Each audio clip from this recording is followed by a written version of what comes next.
పొన్నం ప్రభాకర్ ఒక మంత్రివర్గంలో ఉండి ఒక మంత్రి అని చెప్పి కూడా ఈరోజు సోయి లేకుండా ఏం మాట్లాడుతున్నా కూడా అర్థం కానటువంటి పరిస్థితి. ఎందుకంటే తెలంగాణ రాష్ట్రంలో నవనిర్మాణ సంకల్ప సభ పెట్టడానికి జనసేన పార్టీ అధ్యక్షులు ఆంధ్రప్రదేశ్ రాష్ట్ర ఉప ముఖ్యమంత్రి వర్యులు కూడా ఇక్కడికి రావడం జరుగుతుంది. ఇది ప్రకటించినప్పటి నుండి ఇప్పటి వరకు కాంగ్రెస్లో ఉన్నటువంటి గద్దలు ఎగిరి పడుతున్నాయి. ఎందుకు అర్థం కానటువంటి పరిస్థితి. కొంతమంది అంటారు సినిమా నటుడు ఏమో అని, కొంతమంది అంటారు. నేను ఒకటే చెప్తున్నా, ఈరోజు మీకు సినిమా నటుడు అయితేంది, ఎవరైతే మీకు మీటింగ్ పెట్టుకోనికి వస్తా అంటే ఎందుకు భయపడుతురు? పవన్ కళ్యాణ్ గారు సభ అనగానే సభ పెట్టక ముందుకే ఇంత భయభ్రాంతులకు గురవుతురు. ఈరోజు మీరు సభ పెట్టాక మీ పరిస్థితి ఏందో ఒకసారి ఆలోచించుకోండి. అంటే మీ బండారాలన్నీ బయటికి గుంజుతారని చెప్పి కూడా ఈరోజు మీరు భయపడుతున్నారని చెప్పి కూడా యావత్ తెలంగాణ సమాజం కూడా ఈరోజు ఆలోచిస్తుంది. ఒకవేళ మీరు పర్మిషన్ ఇవ్వకపోయినా మా నాయకునితోని ఒక చెట్టు కిందనైనా సరే సంకల్ప సభ పెట్టుకొని ఈరోజు మా పార్టీ సిద్ధాంతాలని ప్రజల్లోకి తీసుకువెళ్ళడానికి ట్రై చేస్తాం తప్ప మా ఆత్మగౌరవాన్ని మాత్రం ఎక్కడ కూడా చంపుకోము. ధర్మం వైపు ఉంటాం, ధర్మాన్ని కాపాడుకోవడమే మా లక్ష్యం. ఈరోజు చెప్తున్నా, నేను పొన్నం ప్రభాకర్ గారు అంటుండే ఇంతకుముందుకు గారని కూడా అనుమతి ఎందుకంటే ఈరోజు చెప్పిందే చెప్తూ తిప్పి చెప్తున్నాడు. గతంలో మాట్లాడిండు కోనసీమ గురించి, మళ్ళీ ఇప్పుడు అదే మాట్లాడుతున్నాడు. ఇంతకు ముందుకు మళ్ళా తెలంగాణ డిస్ట్రీ అంటాడు, ఏదో అంటాడు, చెప్పిందే చెప్తాడు. 11 రోజులు అన్నం తినలే అంటాడు. పొన్నం ప్రభాకర్ గారికి నేను కేవలం జనసేన పార్టీ నుండి మీకు చెప్పదలుచుకున్నాను, ఒక్కసారి మీరు వినండి. కోనసీమ గురించి మనం మాట్లాడుకోవడానికి వస్తే కోనసీమలో ఉన్నటువంటి పచ్చడి కొబ్బరి మట్టలు ఏమైతే ఉన్నాయో అవి ఈరోజు మనం చూసుకుంటే తెలంగాణ వాళ్ళ డిస్ట్రిక్ట్ దాకిందా ఎండిపోయినాయి అని అన్నాడు. అది ఏ కాన్సెప్ట్లో అన్నాడో కూడా ఒకసారి మీరు ఆలోచించాల్సిన అవసరం ఉంది. ఇక్కడ కేవలం తెలంగాణలో ఉన్నటువంటి నా సోదరిమణులు మన కోనసీమ ఎంత పచ్చగా ఉండదని గొప్పగా చెప్పుకునే వాళ్ళు ఈరోజు మనం చూసుకుంటే మొండ్యాలన్నీ తేలిపోయినాయి. అంటే జగన్మోహన్ రెడ్డి పరిపాలించినటువంటి ప్రభుత్వంలో ఈ విధంగా కోనసీమ పచ్చదనం అనేది లేకుండా జగన్ పరిపాలనలో ఇట్లా జరిగింది అని అట్లా మాట్లాడితే దీన్ని తిప్పి తెలంగాణలో దిష్టి తాకిందా అని చెప్పి వ్యతిరేకరించడం ప్రజలందరూ గమనిస్తున్నారు. మీరు రాజకీయ ఆట ఒకటే చెప్తున్న ఈరోజు 11 రోజులు పవన్ కళ్యాణ్ గారు అన్నం తినలేరు, తెలంగాణకి వ్యతిరేకాన్ని మీరు అంటారు కదా. మనం ఇప్పుడు చూసుకుంటే ఆంధ్రప్రదేశ్ తెలంగాణ రెండు అన్నదమ్ముల్లాగా ఉండేవాళ్ళం. వాళ్ళు మాట్లాడేది తెలుగు భాషని, మనం మాట్లాడే తెలుగు భాషని విడిపోవడం నాకు చాలా బాధాకరంగా ఉంది. అందుకే నేను ఆ రోజు అన్నం తినలేకపోయినాను ఈ బాధతోని అని అట్లా చెప్తే, దీన్ని 2 రాష్ట్రాలు విడిపోయినందుకు, తెలంగాణ అలాగొచ్చినందుకు అన్నం తినలేను నేను అని చెప్పి దానికి కావాలని ప్రజానీకానికి అందరికీ కూడా తప్పుగా చూపించే ప్రయత్నం చేస్తున్నారు. కానీ ప్రజలు, మేధావులు, ప్రతి ఒక్కరు చదువుకున్న వాళ్ళు కూడా ఈరోజు అందరికీ తెలుసు మీరు మాట్లాడుతున్న మాటలు చిల్లరమల్లర మాటలు. మీరు ఏవైతే చిల్లరమల్లర మాటలు మాట్లాడుతున్నారో ఈ మాటలు పట్టించుకునే పరిస్థితి ఈరోజు ఎవ్వరు లేరు. నేను మీ విషయానికి వస్తా, ఈ కాంగ్రెస్ ప్రభుత్వానికి వస్తా. 3 రాజధానులు అంటున్నారు. అంటే 3 రాజధానులు ఎవరన్నారు నాయన? 3 రాజధానులు అన్నది ఎవరు? నాకు చెప్పాలి. జగన్మోహన్ రెడ్డి అన్నాడు, పోయి జగన్మోహన్ రెడ్డిని అడుక్కో, చెప్తాడు. మీ కాంగ్రెస్ పార్టీ కదా, పోయి అడుక్కో, చెప్తాడు. ప్రభుత్వం వచ్చి 2 సంవత్సరాలు కాలే ఈరోజు కూటమి ప్రభుత్వం వచ్చి అక్కడ ఎంత డెవలప్ అయింది, కేంద్రం నుండి అక్కడ ఎన్ని నిధులు తీసుకొచ్చిర్రో ఒక్కసారి పోయి చూడండి. గుండెకి చచ్చిపోతారు. మీరు ఎన్ని నిధులు తీసుకొచ్చారో తెలంగాణ రాష్ట్రానికి, సమాజానికి ఈరోజు చెప్పాలి. మీరు 420 హామీలన్నీ ఇచ్చి తెలంగాణలో ఉన్నటువంటి ప్రజలను మోసం చేసిరు. ఈరోజు ప్రజలందరూ గమనిస్తున్నారు. తులం బంగారం అంటాడు ఒక మంత్రి వచ్చి, ఇంకో మంత్రి వచ్చేమో ఆడబిడ్డలకి స్కూటీ ఫ్రీగా ఇస్తా అంటాడు, నిరుద్యోగులకి పైసలు ఇస్తామంటారు. ఇంకొక మంత్రి వచ్చేమో తులం బంగారం రేట్ ఎక్కువైంది కదా, ఏడికెళ్ళి ఇచ్చేయాలంటాడు. దేనికి ఇచ్చినావు నువ్వు హామీలు? అడ్డమైన హామీలను ఇచ్చి ప్రజలను మోసం చేయడానికి ప్రజల లోపలికి వచ్చి అడ్డమైన హామీలను అడ్డం పెట్టి గెలిచినావు. ఈరోజు మనం చూసుకుంటే వడ్లు మక్కలు రోడ్లపైన పోసుకొని రైతులు ఈరోజు మిక్కు అని ఏడుస్తుంటే చూసి తమాషా చూసి అవి కూడా కొనలేని పరిస్థితులు ఉన్నావు నువ్వు ఈరోజు. అలా రైతులకి రుణమాఫీ అని చెప్పి పెద్ద సవాళ్ళు విసుకున్నావు. ఈరోజు తీసుకుంటే ఇంత, మీరు 15వ తారీఖు తర్వాత తీసుకుంటే మీకు ఇంత వస్తుంది అని చెప్పి వాళ్ళని, అమాయకులైనటువంటి రైతులని ఈరోజు నువ్వు మభ్యపెట్టి వాళ్ళని చనిపోయే విధంగా ఈరోజు నువ్వు చేసింది రేవంత్ రెడ్డి ప్రభుత్వం. గత ప్రభుత్వం తప్పులు చేసిందని చెప్పి మీకు అవకాశం ఇస్తే వాళ్ళు 10 సంవత్సరాలల్లో 2-3 తప్పులు చేస్తే నీకు ఇచ్చే 2 సంవత్సరాలు కాలేదు, నువ్వు ఇప్పటికే 100 తప్పులు చేస్తున్నావు. ప్రజలు ఏడుస్తున్నారు. ఈరోజు మనకు కావాల్సింది ఏంది? తెలంగాణలో ఉన్నటువంటి ప్రజలు మంచిగా ఉండడమే మన లక్ష్యం. అంటే తెలంగాణలో ఉన్నటువంటి ప్రజలు ఈరోజు కరెక్ట్ లేరంటే నీ గవర్నమెంట్ పడిపోయిందని అర్థము. మన తెలంగాణ ప్రాంతం గురించి ఆలోచించక మన తెలంగాణ ప్రాంతంలో ఉన్నటువంటి ప్రజలకి మనం ఏం హామీలు ఇచ్చినాము. నిరుద్యోగులు ఈరోజు దిల్షుక్ నగర్లో ఉన్నటువంటి ఇన్స్టిట్యూట్లలో సాయిబాబా గుడి దగ్గర ఒక పూట భోజనం చేసుకొని ఇన్స్టిట్యూట్లలో పోయి పూట గడుపుకుంటూ చదువుకుంటూ ఈరోజు నైట్ పూట జొమాటో కొట్టుకుంటున్నారు. ఇన్స్టిట్యూట్లో ఫీజు కట్టలేక నోటిఫికేషన్ ఎప్పుడు వేస్తామని చెప్పి నిరుద్యోగులు అందరూ కూడా ఎదురు చూస్తున్నారు. కొంతమంది చాయ్ బండ్లు పెట్టుకుంటారు, కొంతమంది చదువుకున్న వాళ్ళు డిగ్రీలు బీటెక్లు ఎంటెక్లు చదివినవన్నీ కూడా ఈరోజు మీ ప్రభుత్వంలో రోడ్డు మీదకి గుంజి వాడిని రోడ్డు పైన చాయ్ బండి పెట్టించారు. దిల్షుక్ నగర్ సాయిబాబా గుడిలో అన్నం ఆడుకొని తినేటట్టు చేసిరు. ఈరోజు మీరు మీ కాంగ్రెస్ ప్రభుత్వం కాదా అని అడుగుతున్నా. ఈరోజు నేను వీళ్ళందరినీ పట్టించుకోకుండా మీకు దమ్ము ధైర్యం ఉంటే 1,00,000 ఉద్యోగాలు అని చెప్పినావు కదా.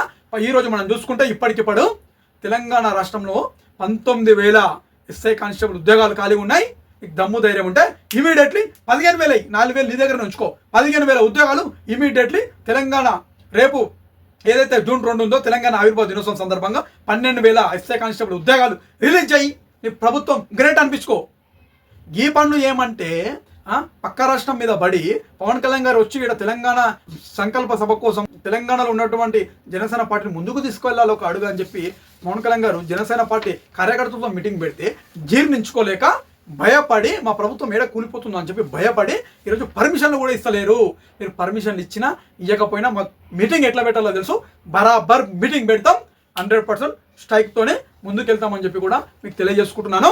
ఇంకొకటి గుర్తుపెట్టుకోవాలి, మీరు ఈరోజు ఆంధ్రప్రదేశ్కి సంబంధించినటువంటి ఉప ముఖ్యమంత్రి వర్యులు మన రాష్ట్రానికి వస్తే మీరు మీటింగ్ పెట్టకుండా మీరు సెక్యూరిటీ కల్పించకుండా ఈరోజు అవమానపరిస్తే మీకు ఇదే గతి పడుతుంది. మీరు ఒకవేళ పక్క రాష్ట్రంకు పోయినా కానీ వాళ్ళు ఆంధ్రప్రదేశ్లో ఉన్నటువంటి పోలీస్ అధికారులు కానీ ఆ గవర్నమెంట్ కానీ మీకు కూడా సెక్యూరిటీ కల్పిస్తుంది. అది అలా ధర్మం. మీరు ఈరోజు చిన్న చూపు చూస్తే మీకు తిప్పి కొడుతుంది. అదే ఈరోజు కర్ణాటక కానీ తమిళనాడు కానీ ఎక్కడికి పోయినా కానీ పవన్ కళ్యాణ్ గారికి పోలీస్ అధికారులు అక్కడ ఉన్నటువంటి గవర్నమెంట్ ప్రభుత్వం అక్కడ ఉన్నటువంటి గవర్నమెంట్ కూడా ఈరోజు పవన్ కళ్యాణ్ గారికి సెక్యూరిటీ కల్పిస్తుంది. ఆ గవర్నమెంట్లను చూసి సిగ్గు తెచ్చుకోండి. ఈరోజు కాంగ్రెస్ పార్టీ ప్రభుత్వం తిప్పి కొడితే 4-5 రాష్ట్రాలలో కూడా లేరు. ఇంకొక ఆయన మాట్లాడతాడు పవన్ కళ్యాణ్ గారు క్షమాపణ చెప్పాలి అని. పవన్ కళ్యాణ్ గారు క్షమాపణ ఎందుకు చెప్పాలి? నువ్వు క్షమాపణ చెప్పు, మీరు రేవంత్ రెడ్డి గారితో క్షమాపణ చెప్పించు, ఈ కాంగ్రెస్ పార్టీ మంత్రులతోని క్షమాపణ చెప్పించి ఈరోజు. ఎందుకంటే మీరు ప్రజలకి ఏ హామీలు అయితే ఇచ్చి ప్రజల లోపలికి పోయి ప్రజలను మభ్యపెట్టి గెలిచిరో ఆ హామీలు మేము తీర్చలేకపోతున్నాం, మాకు చేతన అయితే లేదని చెప్పి మీరు ఈరోజు తెలంగాణ సమాజానికి తెలంగాణలో ఉన్నటువంటి ప్రజలందరికీ కూడా మీరు సారీ చెప్పండి. పవన్ కళ్యాణ్ గారు ఎందుకు చెప్తారు? ఈరోజు పవన్ కళ్యాణ్ గారు తెలంగాణలో కొండగట్టు ఆంజనేయ స్వామికి నిర్మాణం కోసం 35,19,00,000 టీటీడీ నుంచి తెచ్చిన గొప్ప నాయకుడు పవన్ కళ్యాణ్ గారు. ఈరోజు 2 సార్లు వరదలు వస్తాయి, 2 సార్లు కోటి 2 కోట్లు ఇచ్చిండు. అప్పుడు ఎవడు మాట్లాడలేడు. అప్పుడు ఈ పారాషూట్లు దిగి రాలేవు. ఇప్పుడు అవాకులు చవాకులు వెలుస్తున్నారు కదా, అప్పుడు ఎందుకు మాట్లాడలేకపోయారు మీరు? ఆంధ్ర సొమ్ము మనకి ఎందుకు అని చెప్పి మీరు ఆ రోజు ఎందుకు ప్రశ్నించగలేకపోయారు? తెలంగాణ సమాజానికి చెప్పాల్సిన అవసరం ఉంది. ఇంకొకటి వస్తాడు, ఇది ఆంధ్ర పార్టీ ఇక్కడేం పని అంటాడు.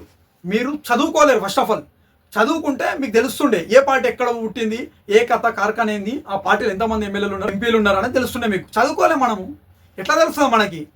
చదువుకుంటే తెలుస్తుంది. మనం చదువుకొని మనకేం తెలుస్తుంది? కాబట్టి తెలంగాణ గడ్డ మీద 2014 మార్చి 14 కూడా హైటెక్ సిటీ హోటల్లో జనసేన పార్టీ పుట్టింది. ఇది రాసుకో, కావాలంటే నేను రికార్డులో చూసుకో. తెలంగాణలో పుట్టినటువంటి పార్టీ జనసేన పార్టీ. బాజాప్తా 2019లో ఎంపీగా పోటీ చేసినాం. మల్కాజ్గిరి నుంచి ఎంపీగా పోటీ చేస్తే 29,464 ఓట్లు వచ్చినాయి మా జనసేన పార్టీ ఎంపీకి. చూసుకోండి ఆన్లైన్లో. మీరు రేవంత్ రెడ్డి మా పుణ్యాన్ని గెలిచిండు మల్కాజ్గిరి ఎంపీగా. చూసుకోండి. మేము మధ్యలో ఓట్లు చీల్చినందుకు గెలిచిండు. లేకపోతే బీఆర్ఎస్ అప్పుడు ఉన్నటువంటి టీఆర్ఎస్ పార్టీ ప్రభుత్వం క్యాండిడేట్ మర్రి రాజశేఖర రెడ్డి గెలిచేవాడు. గతం తిప్పండి. దేని గురించి మాట్లాడమంటే దాని గురించే మాట్లాడదాం. మేము తెలంగాణ రాష్ట్రంలో 8 నియోజకవర్గాలలో మేము పోటీ చేస్తే పార్టీ ఏడుంది అంటాడు ఒకడు. 8 నియోజకవర్గాల్లో పోటీ చేసినాం మొన్న ఎలక్షన్లో. సోయి లేదు మనకి. కుక్కడపల్లి చూసుకోండి, 40,000 ఓట్లు వచ్చినాయి మా జనసేన పార్టీ క్యాండిడేట్కి. తెలియదు. మళ్ళీ ఇవాళ బయటకు వచ్చిండు పృథ్వీ. మళ్ళీ ఏదో పెద్ద అవాకులు చవాకులు వేలుస్తుండు. తెలంగాణలో ఉన్నటువంటి వాళ్ళందరినీ కూడా ఈరోజు జనసేన పార్టీ వాళ్ళు రెచ్చగొట్టిండు అంటాడు. ఎవడు రెచ్చగొట్టిండు? ఎక్కడ రెచ్చగొట్టిండు? నేను రెచ్చిపోమ్మని ఎవడన్నాడు? ఈరోజు మనం చూసుకున్నట్టయితే ఇక్కడ జరిగింది ఏంది? ప్రొఫెసర్ నాగేశ్వరరావు గారు ఎవరైతే ఉన్నారో మాట్లాడిన మాటలు వెనుక తీసుకోవడం జరిగింది. జరిగినాక జనసేన పార్టీ అధ్యక్షులు పవన్ కళ్యాణ్ గారు కూడా దీని గురించి ఎవరు మాట్లాడొద్దని చెప్పి కూడా మాకు పార్టీ ఆఫీస్ నుండి లెటర్ పంపించడం జరిగింది. మేము కూడా శాంతియుతంగా సైలెంట్గా ఉన్నాము. ఇది జరిగినాక తెల్లారి రౌండ్ టేబుల్ సమావేశం అని చెప్పి అవాకులు చవాకులు మొత్తం దండుపల్లం గ్యాంగ్ వచ్చాడు కూర్చొని రౌండ్ టేబుల్ సమావేశం అని పెట్టి అక్కడ ఉన్నటువంటి పేడ్ బ్యాచ్ను పెట్టి పవన్ కళ్యాణ్ గారి మీద కుటుంబ సభ్యుల మీద ఇష్టమైనట్టుగా అడ్డగోలుగా మాట్లాడే రోజు చూసుకోండి. ఎవరెవరు ఏం మాట్లాడారు? పాషం యాదగిరి ఏం మాట్లాడిండు, బక్క జక్సన్ ఏం మాట్లాడిండు, ఎవరెవరు ఏమో మాట్లాడు ఒకసారి వినండి మీరు. ఒకడేమో మెడ కాలే సక్కగా లేదు, మెడ మీద కాలు పెట్టి దొక్కుతా అంటాడు ఇంకోడేమో 5 పెళ్లిళ్ళు చేసుకున్నా అంటాడు, పశువులతో పోలుస్తాడు ఇంకొకడేమో కుక్క అంటాడు ఇంకొకడేమో.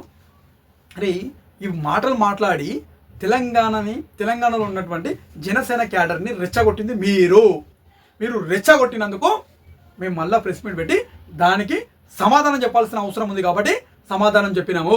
సమాధానం చెప్పినాక కావాలని తెలంగాణ ఉద్యమం కాదు ఏం కాకుండా ఆడబిడ్డను అడ్డం పెట్టుకొని వాళ్ళ భర్త తెలంగాణ ఉద్యమంలో చచ్చిపోయిందని చెప్పి ఆడికి తీసుకొచ్చాడు కూర్చోబెట్టి పవన్ కళ్యాణ్ గారి బొమ్మ మీద ఈరోజు చెప్పుతో కొట్టిపించినావు కదా పృథ్వీ, నిన్ను డైరెక్ట్ చెప్పుతో కొట్టే రోజులు కూడా ముందుకు వచ్చినాయి. ప్రజలందరూ గమనిస్తున్నారు. ఈరోజు అక్కడ ఉన్నటువంటి స్టేషన్ గన్పూర్లో తెలియదా ఆ మహిళ భర్త ఎట్లా చనిపోయిండో తెలియదా? ఈమె పెట్టే టార్చర్ వల్లనే కదా పురుగుల మందు పోసుకొని తాగి చనిపోయిండు. అది అక్కడ ఉన్నటువంటి ప్రజలే కదా చెప్పింది. ఆ వీడియోలు చూసినావు కదా, చూసినాక కూడా సిగ్గు శరం ఏం లేకుండా ఈరోజు పవన్ కళ్యాణ్ గారి గురించి జనసేన పార్టీ క్యాడర్ గురించి మాట్లాడుతున్నావు అంటే నువ్వు పైసలకు అమ్ముడు పోయినావని చెప్పి కూడా క్లియర్ కట్గా ఇక్కడ అర్థమవుతుంది. మళ్ళీ ఏమనంటే ఆంధ్రప్రదేశ్ డెవలప్మెంట్ కాలేదు అక్కడ, ఈడికి వచ్చి ఏం డెవలప్మెంట్ చేస్తారంటే ఆంధ్రప్రదేశ్ ఎట్లా డెవలప్మెంట్ చేసుకోవాలో వాళ్ళకి తెలుసు. నీకు ఆంధ్రప్రదేశ్ డెవలప్మెంట్ కాలేదు అంటున్నావు కదా, పోయి తిరుగు. ఆంధ్రప్రదేశ్ ఎంత పెద్దగా ఉంది, అన్ని నియోజకవర్గాల్లో తిరిగితే నీకు తెలుస్తుంది. అరే యూత్లెస్ ఫెలో, స్వాతంత్రం వచ్చి 70 సంవత్సరాలు అయింది. 70 సంవత్సరాలు అయితే ఇప్పటి వరకు కొన్ని గిరిజన ప్రాంతాలలో రోడ్లు లేకపోతే రోడ్లు వేయించిండు, నీళ్లు లేకపోతే నీళ్లు తెచ్చిండు, కరెంటు లేకపోతే కరెంటు తీసుకొచ్చిండు. గొప్ప నాయకుడు పవన్ కళ్యాణ్ గారు. ఈరోజు అడవి ప్రాంతాలు ఏవైతే ఉంటాయో అడవి ప్రాంతాలలో మూగ జీవులకి ఇబ్బంది కావద్దని చెప్పి హౌజులు కట్టించి వాటర్ నింపిపించి చేయించినటువంటి ఘనత ఈరోజు తెలంగాణ సమాజం కూడా గమనిస్తుంది. నువ్వేం మాట్లాడుతున్నావు, నీ ఆటలు పాటలు నువ్వు చేసే వేషాలు కూడా ఈరోజు జర్నలిజం అనే ఒక ముసుగులో ఈరోజు కొన్ని యూట్యూబ్ ఛానల్ అన్నీ కూడా ఒక దగ్గరికి దండుపల్లెంలాగా ఓడినాయి. ఈరోజు తప్పుడు సమాచారం ఇస్తున్నాయి ప్రజలకి. ఒకడేమో పవన్ కళ్యాణ్ గారు 10 ఎకరాలు కబ్జా చేసినాడు ఒకడు అంటాడు, ఇంకోటి చెరువుని కబ్జా చేసిన అంటాడు. అరే యూజ్లెస్ ఫెలో, ఇంత ముందుకున్నటువంటి 10 సంవత్సరాలు ప్రభుత్వం ఏదైతుందో తప్పులుంటే ఆ ప్రభుత్వం చూసుకుంటుంది, దానికి సంబంధించిన అధికారులు చూసుకుంటారు. 2014లో తీసుకుంది అది. అప్పటి నుండి మాట్లాడిన వాళ్ళు ఇప్పుడు ఎక్కడికెళ్ళి పుట్టుకొచ్చారు, దాని గురించి ఇప్పుడు ఎందుకు మాట్లాడుతున్నారు అంటే దాని మీద ఒక డాగేస్తే మన పైసలు వస్తాయని. అంటే ఇది కేవలం మీ ఛానల్లో మీరు బెదిరించుడు, పైసలు వసూలు చేసుడు అని చెప్పి కూడా క్లియర్ కట్గా అర్థమవుతుంది. తెలంగాణ వ్యాప్తంగా ఈరోజు మనం చూసుకుంటే రైతులు ఇబ్బంది పడుతుర్రు, కొన్ని దగ్గర రోడ్లు సక్కలేక యాక్సిడెంట్లు అవుతున్నాయి. ప్రభుత్వం కొన్ని హామీలు ఇచ్చింది ప్రజలకి, ఆ హామీలు నెరవేరుస్తలేదు, కట్టుబడి లేదు హామీలు. వీటిపైన దృష్టి పెట్టి వీటిని ప్రజలకి చూపించే ప్రయత్నం చేయండి. ప్రజా సమస్యలు కూడా ప్రభుత్వానికి అందే విధంగా మీరు వీడియోలు తీసే ప్రయత్నం చేయండి. కానీ పిచ్చి చిల్లర మల్లరం వీడియోలు మాట్లాడి మీ వ్యూస్ కోసం పైసల కోసం అమ్ముడు పోవద్దని చెప్పి కూడా కొంతమంది యూట్యూబ్ ఛానళ్ళకి నేను తెలియజేస్తున్నాను. పృథ్వీ అనే క్యాండిడేట్ ఒక ఆడబిడ్డని అడ్డం పెట్టుకొని ఆడంగి లెక్క ఈరోజు పవన్ కళ్యాణ్ గారి ఫోటోని చెప్పులతో కొట్టిపించిండు. నిన్ను చెప్పుతో కొట్టిన రోజులు వచ్చినాయి. తెలంగాణ సమాజం కూడా ఈరోజు గమనిస్తుంది. మిమ్మల్ని తరిమి కొడతారు తెలంగాణ సమాజం అని చెప్పి కూడా తెలంగాణ రాష్ట్ర జనసేన పార్టీ తరఫున ఈరోజు తెలియజేస్తున్నాను. తస్మాత్ జాగ్రత్త, ఖబర్దార్ బిడ్డ.